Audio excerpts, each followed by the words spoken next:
अवकाश स्पष्ट करू. 1 2 3 स्टार्ट.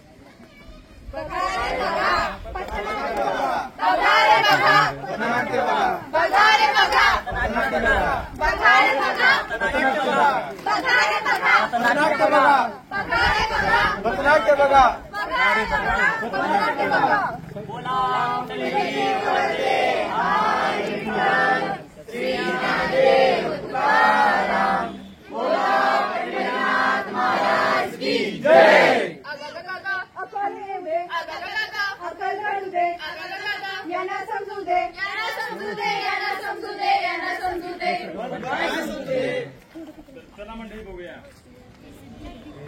अरे महाजन, सकाळपारी कुठे चालली सवारी? काय नाही, बाजारात चाललो. तू कुठे चालला? मी आता घरी चाललोय बघ. बाकी घरचे कसे आहेत सगळे? घरचे निवांत. तुझ्या घरचे? माझ्या पण घरचे सगळे व्यवस्थित. अरे ऐक ना, तुला एक विचारायचं होतं. बोल. माणूस मेल्यानंतर पण जिवंत राहतो का रे? राहतो ना. पण कसं काय?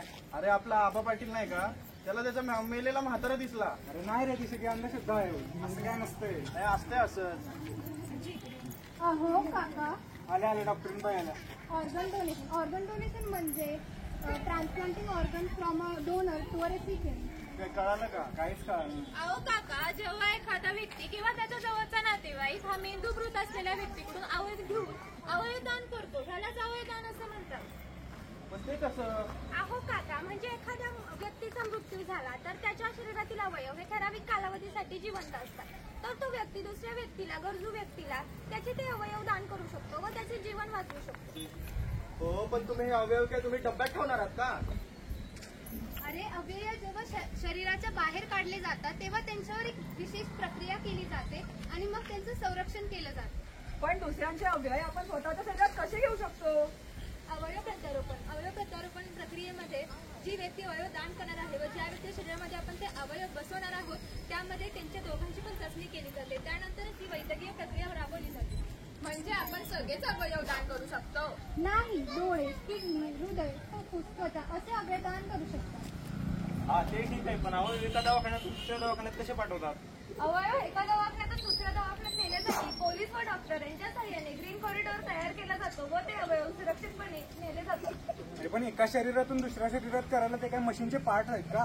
अहो काका, ते वैद्यकीय शास्त्राच्या प्रगतीनुसार आजकाल आपण दुसऱ्या व्यक्तीचे अवयव एका गरजू व्यक्तीला दान करू शकतो. आता बघा ना, आमच्या शेजारच्या काकांच्या 2 किडन्या फेल झाल्या होत्या. ते खूप दिवसांपासून डायलिसिसवर होते. डॉक्टरांनी त्यांना सांगितलं, जर तुम्हाला जगायचं असेल तर तुम्हाला एखादी किडनी कोणीतरी दान केली पाहिजे.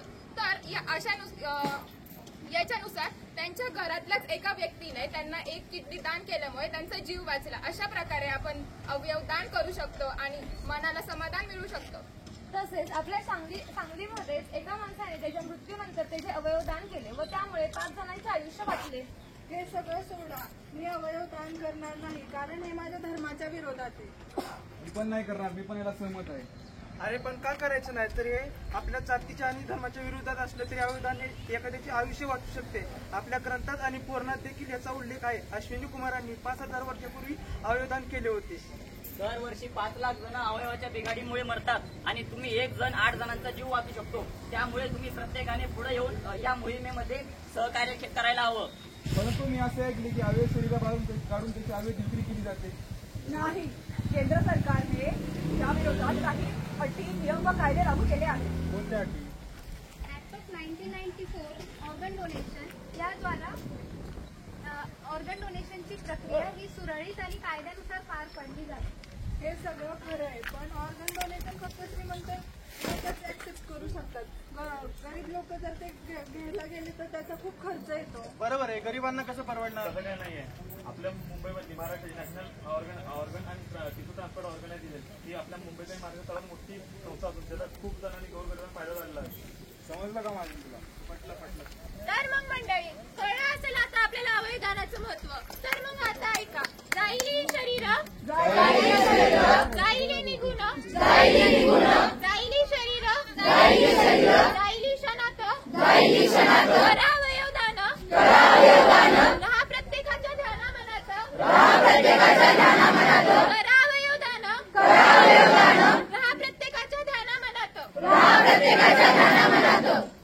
तर मग मंडळी, ज्याप्रमाणे यांना देखील अवयव दानाचे महत्व कळले त्याप्रमाणे तुम्हाला देखील कळले असेल अशी आशा करते व सर्वांनी अवयव दान आपला देखील खारीचा वाटा उचलावा व ही माहिती जास्तीत जास्त लोकांपर्यंत पोहोचवा.